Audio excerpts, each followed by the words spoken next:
At 2:30 a.m. on July 17, 1918, Russia's last emperor was told to get dressed. 30 minutes later, the entire Romanov family was dead. Not in a palace, not in a courtroom, but in a basement, in silence, erased in one night. This is the true documented final night of the Romanovs, minute by minute. By early 1917, Imperial Russia was collapsing. World War I had devastated the economy. Food shortages spread across cities. Public anger exploded. In March 1917, Tsar Nicholas II abdicated the throne, ending more than 300 years of Romanov rule. He did not flee.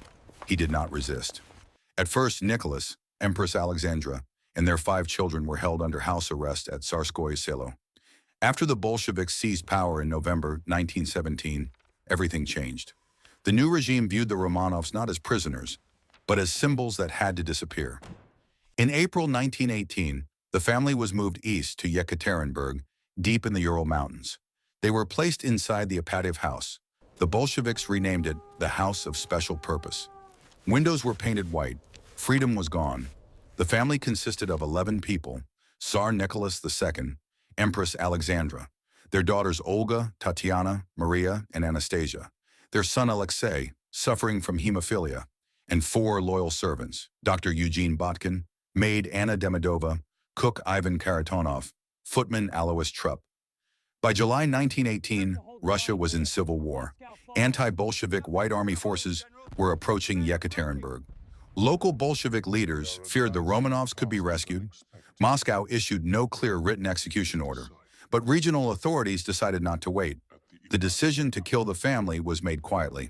The task fell to Yakov Yurovsky, commandant of the Ipatiev House. On the evening of July 16th, Yurovsky replaced most guards with men loyal to him. Weapons were distributed. Instructions were simple: no trial, no witnesses, no survivors. Inside the house, the Romanovs followed their routine. Nicholas read aloud from a book. Alexandra prayed. Alexei was weak and could barely move. The daughters wore simple clothing. Unknowingly, several had diamonds and jewels sewn into their corsets, hidden months earlier in case of exile. Those jewels would soon change the course of the execution. At approximately 1:30 a.m. on July 17th, Yurovsky entered their rooms. He told them fighting had broken out in the city. For their safety, they needed to move to the basement. Nicholas did not argue. He carried Alexei in his arms. The family followed calmly. At around 1:45 a.m., they entered a small, windowless basement room. Nicholas asked for chairs for Alexandra and Alexei. 2 chairs were brought. The family stood together. They waited. Nicholas believed a photograph was about to be taken, as had happened before. Instead, Yurovsky stepped forward and read a short statement. "Your relatives have continued their attack on Soviet Russia.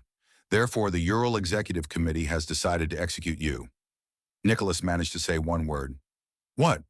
At approximately 1:48 a.m., Yurovsky fired the first shot. He shot Nicholas II directly in the chest. The firing squad opened fire immediately. The room filled with smoke. Bullets ricocheted off walls. Screams echoed. Several daughters did not fall. The diamonds sewn into their clothing deflected bullets like armor. The execution collapsed into chaos. Guards reloaded. Some panicked. Alexei was still alive after the first volley. He was shot again at close range. Empress Alexandra was killed early. Anna Demidova survived the initial shots and screamed for help. She was stabbed repeatedly with bayonets. The noise became so loud that trucks were started outside to hide the sound of gunfire.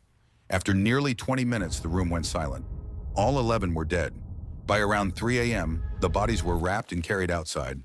The basement floor was scrubbed clean. The corpses were loaded onto trucks and driven into the forest near Koptyaki.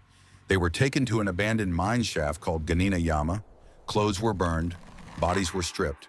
When the mine shaft proved unsuitable, the bodies were moved again. Over the next 2 days, the remains were buried along the old Koptyaki road. 2 bodies, Alexei and 1 daughter, were buried separately to confuse investigators. The Soviet government announced only that Nicholas Romanov had been executed. The fate of his family was denied. For decades, the truth was hidden. In 1979, the main burial site was secretly discovered.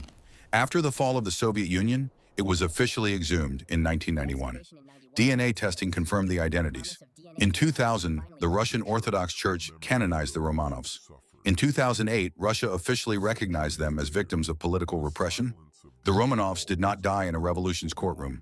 They died in a basement without warning. Their empire collapsed in months. Their lives ended in minutes. And history learned a brutal lesson. That revolutions do not always end kings. Sometimes they erase entire families.